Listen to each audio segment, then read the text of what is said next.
Hi friends, मैं अशोक कुमार मौर्य आपका द्रोणाचार्य के ऑनलाइन क्लासेस पे स्वागत करता हूं। और हम लोगों ने एनसीईआरटी मैथ का सॉल्यूशन देखना शुरू किया था। उस के अंतर्गत हम लोगों ने संबंध और फलन का जो पहला चैप्टर 1.1 है उसको कंप्लीट किया। और उसके बाद आगे संबंध और फलन, अब फलन पढ़ने की हम लोग की बारी है। तो पहले तो हम लोग परिभाषाओं को देखेंगे, फलन है क्या इसको देखेंगे। उसके बाद जो अगला चैप्टर 1.2 है उसको देखेंगे। तो आइए हम लोग फलन के बारे में सीखना शुरू करते हैं कि फलन है क्या। देखिए ध्यान से, फलन के बारे में बताया गया। पहले हम फलन का नोटेशन लिखेंगे, उसके बाद आपको समझाएंगे कि फलन है क्या। देखिए ध्यान से, फलन का जो नोटेशन है एफ सच दैट, ठीक है, ए टू बी, जहाँ ए एक समुच्चय है, क्या है, समुच्चय है, बी भी एक समुच्चय है। मतलब जो फंक्शन चलेगा, जो फंक्शन का मतलब वर्क, एक तरीके से समझिए फंक्शन का मतलब वर्क, मतलब जो भी हम लोगों को वर्क करना है एक समुच्चय से दूसरे समुच्चय में करना है। बात समझ में आई? इतना पहले क्या करना है ये हम लोग समझे। एक समुच्चय है और एक को हम लोग कहते हैं डोमेन। डोमेन अभी हम सारी बातें समझा देते हैं। और बी को कहते हैं कोडोमेन। ये सारी चीज़ें आपको देखना होगा, समझना होगा, तभी फंक्शन समझ में आएगा। F such that A to B, जहाँ ए भी एक समुच्चय है, बी भी एक समुच्चय है, और ए को हम कहते हैं डोमेन और बी को कहते हैं कोडोमेन। ठीक है, अब देखिए, तो कहता है ना कि फंक्शन का मतलब है कि कोई एक पर्टिकुलर रिलेशन, एक ऐसा रिलेशन जो डोमेन से वैल्यू लेता है और को डोमेन में वैल्यू देता है। जैसे हमारे कहने का ये मतलब है, मैं एक थोड़ा सा छोटा सा उदाहरण, मैं y बराबर यदि x स्क्वायर लिखूं तो हमें क्या मिल रहा है? हमें ये मिल रहा है कि ये देखिए x अक्ष और ये y अक्ष, ठीक है। हम क्या करेंगे, इस लाइन से, ये जो आपकी लाइन है, इस लाइन से वैल्यू को उठाएंगे, इसमें डालेंगे। मान लीजिए यह 1, यह 2, यह 3, यह 4 ऐसे चलता रहे, तो हम क्या कर रहे हैं कि 1, 2, 3, 4 ये चलता रहे, ये -1 -2। अब हम लोग क्या करेंगे, इसमें से कोई वैल्यू उठाएंगे, क्योंकि जो डोमेन होती है वो हमेशा x अक्ष पर पढ़ी जाती है। डोमेन किस पर पढ़ी जाती है? x अक्ष पर। तो a जो समुच्चय होगा उसके जो अवयव होंगे वो किस पर पाए जाएंगे? x अक्ष पर। x अक्ष पर अगर कोई आप वैल्यू लेते हो, जैसे 2 ले लेते हो, तो y बराबर अगर क्या निकलेगा, x की जगह 2 रखोगे तो 2 का स्क्वायर y बराबर 4। मतलब मेरे कहने का मतलब x पर 2 के रेस्पेक्ट में, x बराबर 2 के रेस्पेक्ट में y की वैल्यू क्या मिल रही है? हमें 4 मिल रही है। बात समझ में आई? तो ये जो 2 होगा वो डोमेन में होगा, और y बराबर 4 जो होगा वो किस में होगा? कोडोमेन में होगा। ये सब चीज़ें अभी हमने फंक्शन बताया नहीं है, फंक्शन होता क्या है। अभी हमने बताया कि उसके मतलब जो उसमें आने वाले तत्व होते हैं वो क्या हैं और उसके मैकेनिज्म कैसे वर्क करते हैं। ठीक है, अब ध्यान से देखिए कि आगे फंक्शन कहते किसे हैं। मान लीजिए कि कोई ए समुच्चय है, ठीक है, और कोई बी एक समुच्चय है, और ए में कोई है, कोई कुछ अवयव तो होंगे, समुच्चय है तो अवयव तो होंगे, जैसे ए या 1 2 3 4 ले लेते हैं, ठीक है। और बी में भी कोई अवयव होगा, ये समुच्चय ए है, ये समुच्चय बी है। अब फंक्शन पढ़ने की बारी है। फंक्शन कहते किसे, यही मैं समझाने वाला हूँ आपको। बी में कोई अवयव मान लीजिए कि 1 4 9 16 25 ऐसे चलता रहा है, ठीक है।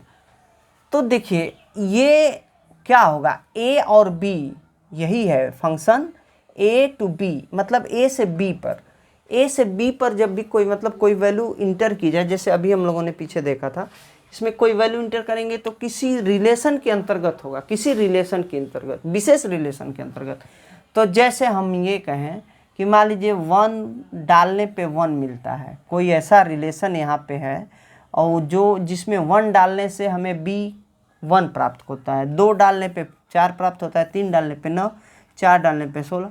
हम क्या देख रहे हैं कि वो रिलेशन क्या है, x स्क्वायर है। इसको इसमें इंटर करेंगे 1 मिल जाएगा, इसको इसमें इंटर करेंगे 4 मिल जाएगा, इसको इसमें 3 को इंटर करेंगे 9 मिल जाएगा, 4 को इंटर 16 मिल जाएगा।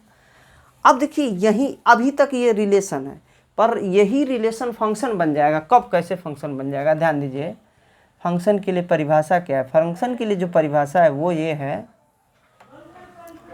कि एक इनपुट, मतलब एक इनपुट, एक ही इनपुट पर कोई एक पर्टिकुलर वैल्यू दी जाए तो उस पर जो प्राप्त होने वाली वैल्यू है वो केवल एक ही हो, मतलब एक पर्टिकुलर वैल्यू हो। जैसे 1 को दे रहे हैं तो हमें क्या एक ही मिल रहा है ना, 2 दे रहे हैं तो 4 मिल रहा है ना, 3 पे 9 मिल रहा है ना, 4 पे 16। मेरे कहने का मतलब है कि किसी फंक्शन में एक वैल्यू इंटर किया जाए और जो प्राप्त होने वाली वैल्यू है, उस फंक्शन से निकलने वाली वैल्यू केवल कोई पर्टिकुलर हो, एक ही हो, 2 वैल्यू प्राप्त ना हो। मेरे कहने का मतलब 2 ना प्राप्त हो, 1 से अधिक प्राप्त ना हो, तब कहेंगे कि वो फलन है। और पहला कि एक इनपुट पर, मैं लिखता हूँ परिभाषा, फलन के लिए शर्त, फलन होने के लिए शर्त, फलन होने के लिए क्या शर्त, वो क्या शर्त है, एक पार्टिकुलर वैल्यू पर एक विशेष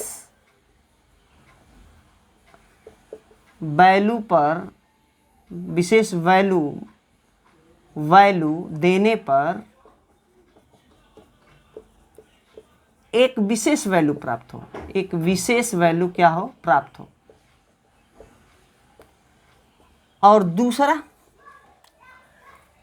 डोमेन का जो समुच्चय है, डोमेन का समुच्चय जो है, डोमेन के समुच्चय का कोई भी अवयव छूटना नहीं चाहिए, छूटना नहीं चाहिए। ध्यान दीजिए इस बात को, कोई भी अवयव छूटना नहीं चाहिए। यही 2 शर्तें हैं। इन्हीं 2 शर्तों को अगर हम लोग ध्यान से किसी रिलेशन में लागू कर दें तो वो जो रिलेशन है वो क्या बन जाएगा, फंक्शन बन जाएगा। ठीक है, अब ध्यान दीजिए। अब क्या मैं कह रहा हूँ, अब देखिए फंक्शन है कि नहीं है, अभी थोड़ा सा हम लोग समझते हैं। हमने क्या कहा, एक विशेष वैल्यू पर देने पर एक विशेष वैल्यू प्राप्त हो, विशेष वैल्यू प्राप्त हो, विशेष वैल्यू क्या हो, प्राप्त हो। तो 1 दे रहे हैं तो 1 के परिप्रेक्ष्य में, 1 के रेस्पेक्ट में एक पार्टिकुलर वैल्यू है ना, 2 के रेस्पेक्ट में एक पार्टिकुलर वैल्यू है, 3 के रेस्पेक्ट में एक पार्टिकुलर वैल्यू है, 4 के रेस्पेक्ट में एक पार्टिकुलर वैल्यू है। और फिर क्या कहा गया, दूसरी शर्त क्या, डोमेन के समुच्चय का कोई भी अवयव छूटना नहीं चाहिए। अब डोमेन में देखिए, डोमेन ए हमारा जो समुच्चय जिसमें से वैल्यू ली जाती है उसको डोमेन कहते हैं, मैंने यहाँ पे दर्शाया। तो बताइए ये जो सिस्टम है हमारा, इसमें 1 2 3 4 अवयव हैं, क्या कोई ऐसा अवयव है जो अछूता रह गया? नहीं, कोई भी अवयव छूटा नहीं है, 4 अवयव हैं, चारों संबंधित है न किसी से। तो ये फलन होने की दोनों संबंधों, दोनों शर्तों को पूरा करता है। अतः यह दिया गया जो एक मतलब फलन है, दिया गया एक संबंध है, वो एक फलन है। बात समझ में आई? फिर से देख लीजिए और कुछ देख लीजिए। अब मैपिंग, हाँ एक चीज़ और देखिए कि फंक्शन हमेशा एक समुच्चय से एक समुच्चय में होगा, वो समुच्चय जैसे भी आप डिफाइन करें, ठीक है ना, एक समुच्चय से समुच्चय में होगा। और उस समुच्चय को देखिए हम लिख देते हैं A B C, और यहाँ पे लिख देते हैं 5 6 7 8।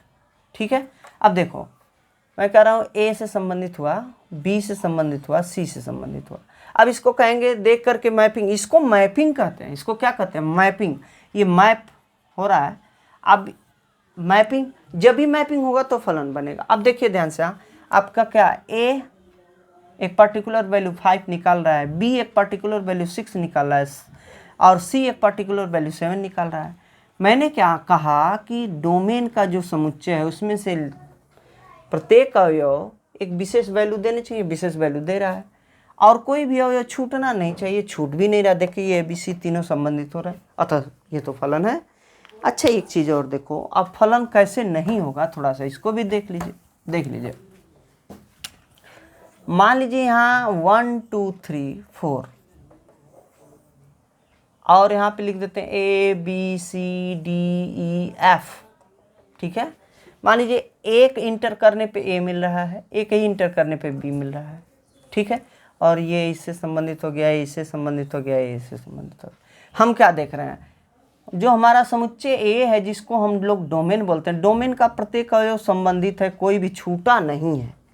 1 2 3 4 सभी कुछ ना कुछ हमको दे रहे हैं, बट जो पहली शर्त है कि एक विशेष वैल्यू मिलनी चाहिए, वहाँ पे इस शर्त को पूरा नहीं हो पा रहा है, क्योंकि 1 इंटर करने पे हमें 2 वैल्यू प्राप्त हो गई, 1 पर A भी प्राप्त हो गई, B भी प्राप्त हो गई। और जब ऐसा हो गया तो वो फंक्शन के दायरे से बाहर चला गया, फंक्शन की कैटेगरी से कहाँ चला गया, बाहर चला गया, और ऐसे में ये फंक्शन नहीं हुआ, ठीक है। आइए कुछ और लेते हैं, देखते हैं कि फंक्शन को कैसे हम लोग जानते हैं। देखिए ध्यान से इधर, मान लीजिए हम कहते हैं यहाँ ABCDE, और यहाँ से हम कह देते हैं कि 4 5 6 7 8 9 10 जो भी। अब यहाँ से ऐसे देखिए मिला देते हैं, ठीक है, ऐसे ही छोड़ देते हैं। A एक पर्टिकुलर वैल्यू, B एक पर्टिकुलर वैल्यू, C एक पर्टिकुलर वैल्यू, D एक पर्टिकुलर वैल्यू, ठीक है। लेकिन हमने कहा कि जो डोमेन है उसमें से कोई अवयव छूटना नहीं चाहिए, लेकिन E तो छूट गया भाई, फंक्शन के दायरे से बाहर हो गया। यही 2 शर्तें हम लोगों को देखनी होती है कि कोई फलन कैसे होता है और कैसे नहीं होता है, ठीक है। इस बात समझ में आई होगी। आइए हम इसको थोड़ा सा और प्रैक्टिकल देख लेते हैं, इसको हम लोग थोड़ा सा और प्रैक्टिकल देख लेते हैं। देखिए ध्यान से, मैं एक संबंध लिखता हूँ, सॉरी फंक्शन नहीं, एक संबंध लिखता हूँ, y बराबर प्लस माइनस एक्स, y बराबर प्लस माइनस एक्स। अब इसको थोड़ा सा देखो आप लोग ध्यान से, मैं क्या कर रहा हूँ कि ये x अक्ष है, ये y अक्ष है, ठीक है ना, ये y अक्ष है, ये वाला y अक्ष, और ये क्या x अक्ष।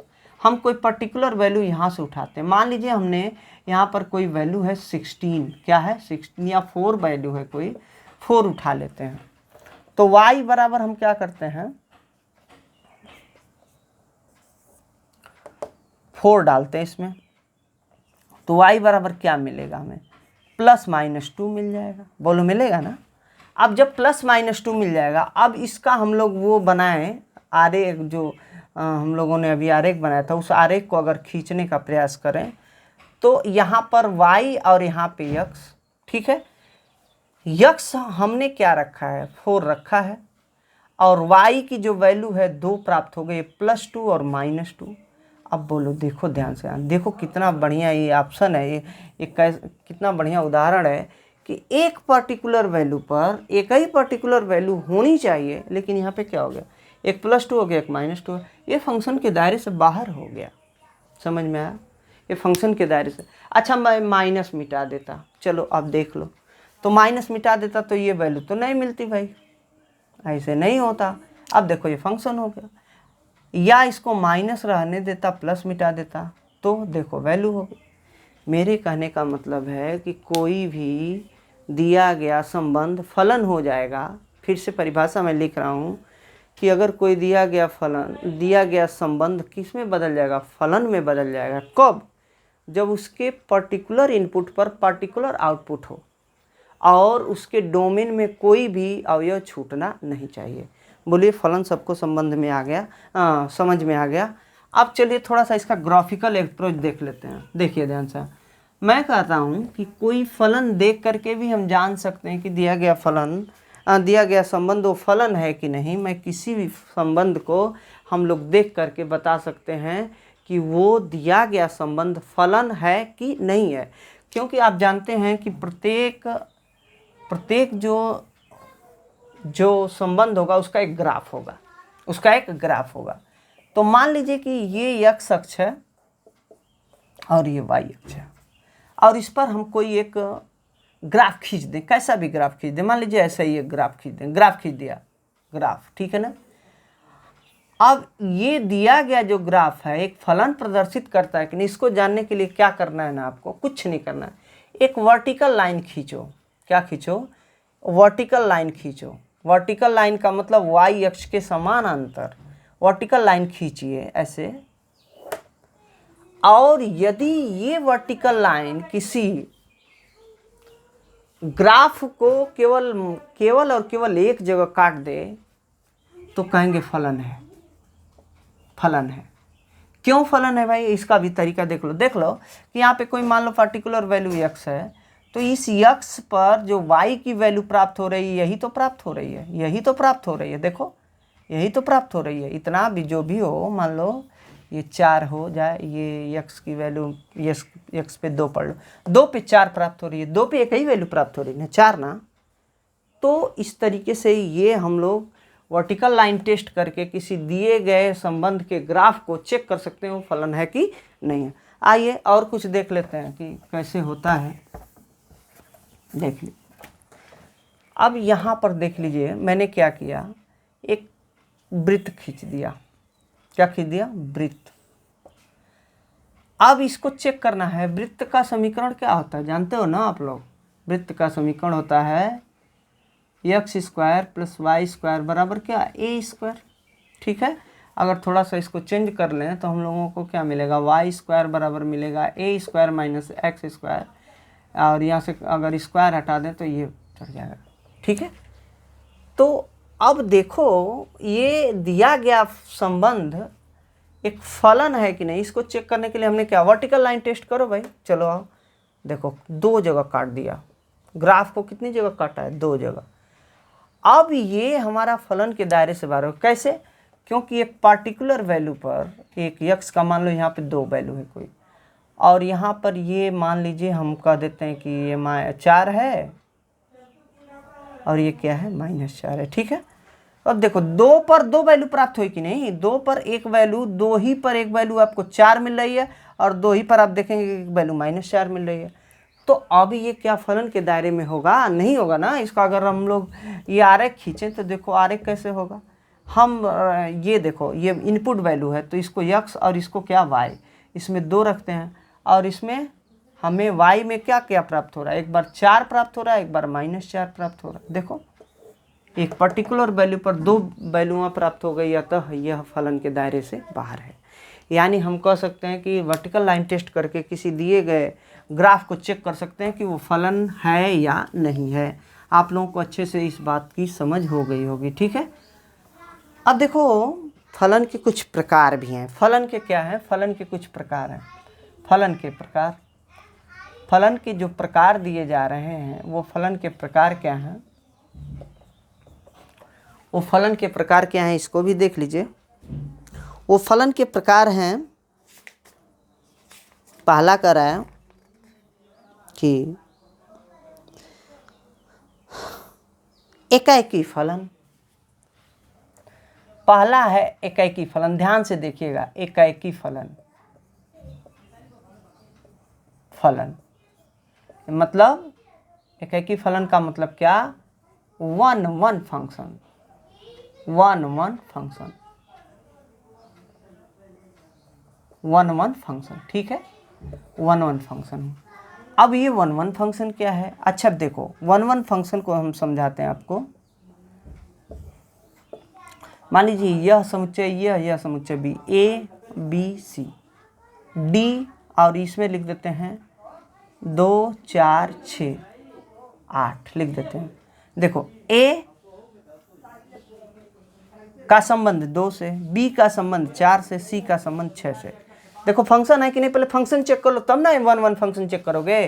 क्या कहा? एक विशेष पर्टिकुलर वैल्यू पर पार्टिकुलर वैल्यू प्राप्त होनी चाहिए, हो रही है। देखो ए पर 2 प्राप्त हो रहा है, बी पर 4, किसी भी एक वैल्यू पर 2 वैल्यू प्राप्त नहीं हो रही है, और सी पर 6 प्राप्त हो रहा है। और कह रहा है कि जो डोमेन होगा हमारा उसमें एक भी अवयव छूटना नहीं चाहिए। तो भाई फलन तो हो गया। अब ये वन है कि नहीं इसको चेक करते हैं। देखो ए पर 1 मतलब 1 पर 1 तो वन फंक्शन हो जाएगा। अब आप कहेंगे कि तो वन कौन नहीं होगा, इसको भी देख लीजिए। मान लीजिए हम लिख देते हैं कि ए और बी और सी, देखो ध्यान से यहाँ, और यहाँ पर लिख देते हैं 2 और 3। ए दिया हमको 2, बी भी दे दिया 2, सी दे दिया 3। अब यहाँ देखो ए का एक विशेष वैल्यू 2 है, ए 2 वैल्यूओं को नहीं दे रहा, ए 2 वैल्यूओं को नहीं दे रहा है, और बी का भी एक विशेष वैल्यू है 2, ठीक है, और सी का एक वैल्यू है 3। जानते हो हम लोगों को पढ़ाया जाता था तो फलन को बताने के लिए सर जी एक बड़ा अच्छा सा ट्रिक यूज करते थे। वो ट्रिक क्या था, कहते थे कि ये है आपका बाप और ये है बेटा। कहते थे कि एक बाप के 2 बेटे हो सकते हैं, भाई एक बाप के 2 बेटे नहीं हो सकते, लेकिन अगर आप इस तरीके से दिखा दें, ए और 3 और 4 दिखा दें, और ये है हमारा बेटा और ये क्या है बाप। अब ये कहते थे कि एक बेटे के 2 बाप नहीं हो सकते, एक बेटे के 2 बाप नहीं हो सकते, हाँ एक बाप के 2 बेटे हो सकते हैं। ये कितना बढ़िया उदाहरण है जिससे हम लोगों को समझ में आ जाएगा। तो देखो हम क्या कर रहे हैं कि यहाँ पर ये फलन नहीं है, लेकिन ये फलन है भाई, पर्टिकुलर पर एक ए पर 2 दिया, बी पर भी 2 दिया, ठीक है, ए का मान 2 है, बी का मान 2 है, लेकिन ए 2 वैल्यूओं को तो नहीं दे रहा ना, और सी का मान 3 है, और कुछ भी इसमें छूटा नहीं है, तो ये फलन है बट 1-1 फंक्शन नहीं है, बट 1-1 फंक्शन नहीं है, ठीक है। मैं क्या कर रहा हूँ ये बात आपको समझ में आएगी, ये 1-1 फंक्शन नहीं है। 1-1 फंक्शन का मतलब नाम से ही पता चल जा रहा है, 1-1 एक पर एक, एक पर एक, एक पर एक फंक्शन, 1-1 फंक्शन। समझ में आ गया, ये 1-1 फंक्शन हो गया, ठीक है। दूसरा देखते हैं, पहला था हमारा 1-1 जिसको हिंदी में एकाकी फलन कहते हैं। दूसरा देख लीजिए ऑन टू फंक्शन। क्या? Onto function, onto Hindi में इसको क्या कहते हैं, आच्छादक फलन। क्या? आच्छादक फलन, ठीक है। आच्छादक फलन क्या है? आच्छादक फलन क्या है इसको भी देख लीजिए। आच्छादक फलन क्या कर रहा है कि जैसे देखो मान लो कोई हम लोग एक आरेख बनाते हैं, जैसे ए बी सी, और इसमें कर दें हम 2 4 6, ठीक है। अब कह रहा है कि मान लीजिए ऐसे भी कर लेते हैं, ठीक है, 2 4 कर लेते हैं। कह रहा है कि आच्छादक फलन वह फलन होगा जो फलन के दायरे में रहते हुए, जो ये हमारा ए है ये बी है, बी का कोई भी अवयव खाली नहीं जाना चाहिए। बी का कोई भी मतलब को डोमेन का कोई भी अवयव खाली नहीं जाना चाहिए, को डोमेन का कोई भी अवयव खाली नहीं जाना चाहिए, को डोमेन का कोई भी अवयव खाली नहीं जाना चाहिए। बात समझ में आई? को डोमेन का कोई भी अवयव खाली नहीं जाना चाहिए। अब देखो मैं क्या करता हूँ, ये देखो, यह देखो, यह देखो, क्या कोडोमेन, यही है कोडोमेन, हमारी कोडोमेन, ये हमारा कोडोमेन। क्या कोडोमेन का एक भी अवयव ऐसा है कि जो संबंधित नहीं है डोमेन के अवयव से? तो ऐसा नहीं दिख रहा है यहाँ। तो यह आच्छादक फलन, फिर से दिमाग में बैठा लीजिए कि जो हमारा कोडोमेन का समुच्चय होगा, उस समुच्चय का अगर एक भी अवयव खाली नहीं गया, सब संबंधित हो गए, सब अटैच्ड हो गए, तो हम उसे कहेंगे आच्छादक फलन। क्या कहेंगे? आच्छादक फलन। बात समझ में आई होगी, ठीक है। आइए हम लोग अब एक और है जिसको हम लोग कहते हैं बाइजेक्टिव फलन। क्या? बाइजेक्टिव। अच्छा एक चीज़ और, इसको सरजेक्टिव भी कहते हैं भाई। इस आच्छादक फलन को हम लोग सरजेक्टिव फलन भी, अंग्रेजी में ऑन टू या आर सरजेक्टिव, ध्यान से देखिएगा इस बात को, सरजेक्टिव, ठीक है, ठीक।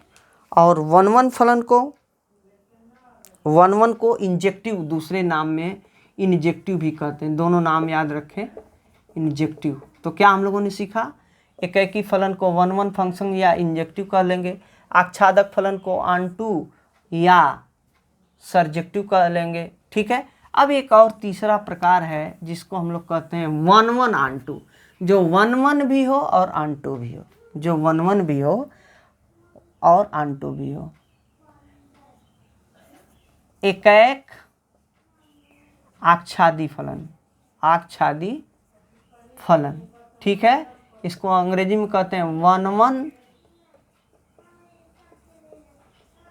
ऑन2 फंक्शन। एक इसका और स्पेशल नाम है, उस स्पेशल नाम को जान जाइए, बाइजेक्टिव। क्या?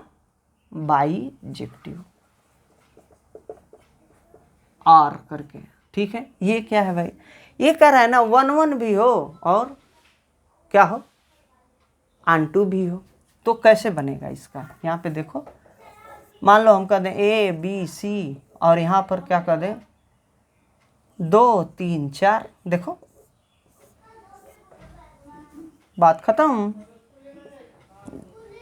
ए बी, ए का पर्टिकुलर वैल्यू 2, बी का पर्टिकुलर वैल्यू 3, सी का पर्टिकुलर वैल्यू 4, 1 से 1 का सबका संबंध है और बी में कोई भी अवयव छूटा भी नहीं है। और जब छूटा नहीं है तो ये क्या हो गया, 1 भी हो गया, ऑन2 भी हो गया, इस तरीके से बाइजेक्टिव भी हो गया।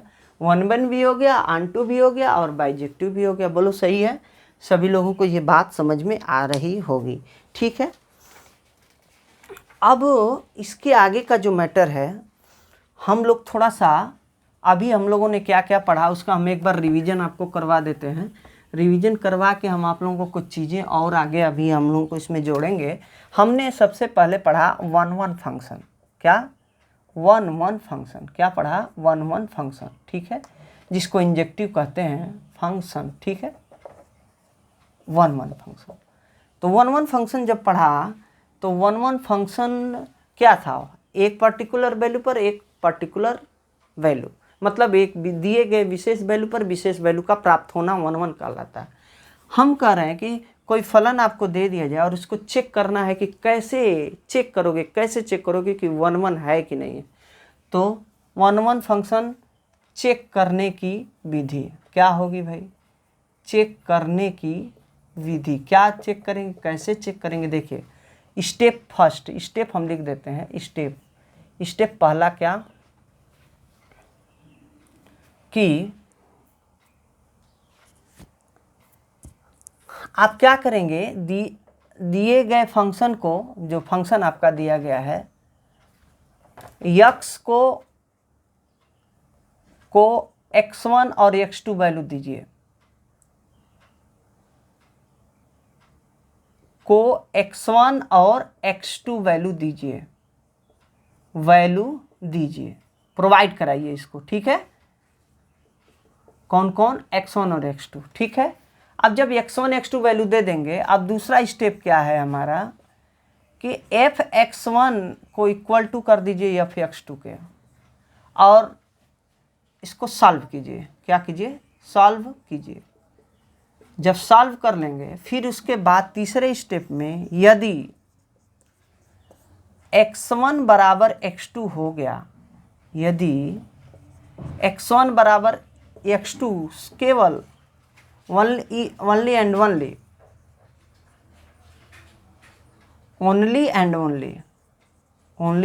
ओनली दिया गया फलन क्या है हमारा? 1 है।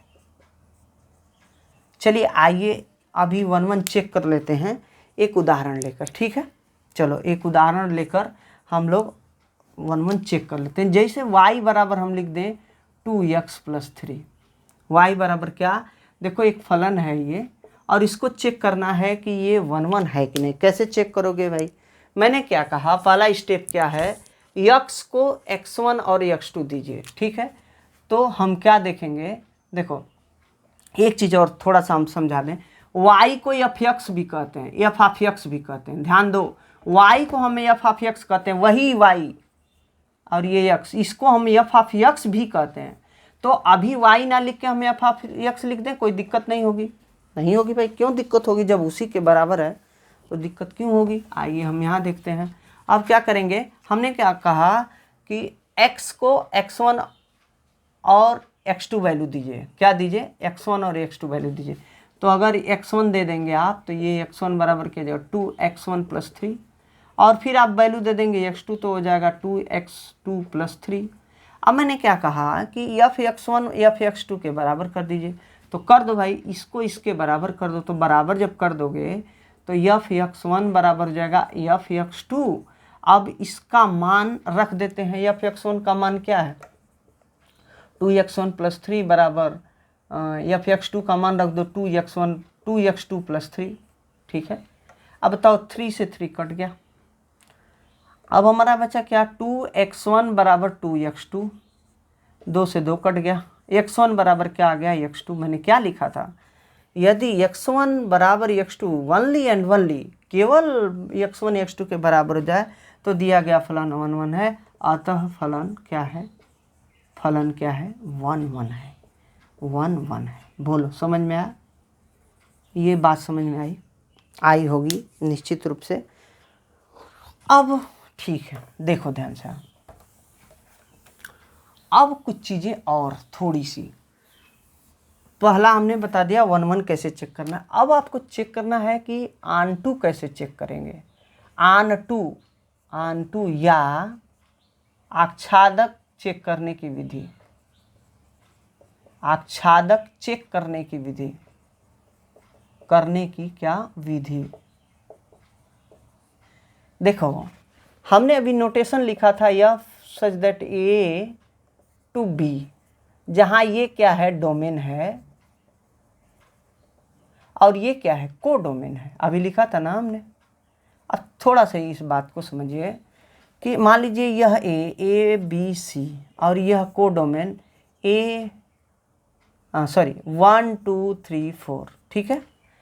मैं क्या कर रहा हूँ कि अगर मान लो A को संबंधित किया 1 से, B को 2 से और C को 3 से, ठीक है, तो ये तो डोमेन है बट, और ये पूरा क्या है कोडोमेन है।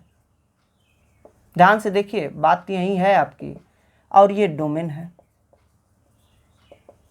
ये पूरा कोडोमेन है, ये पूरा डोमेन है।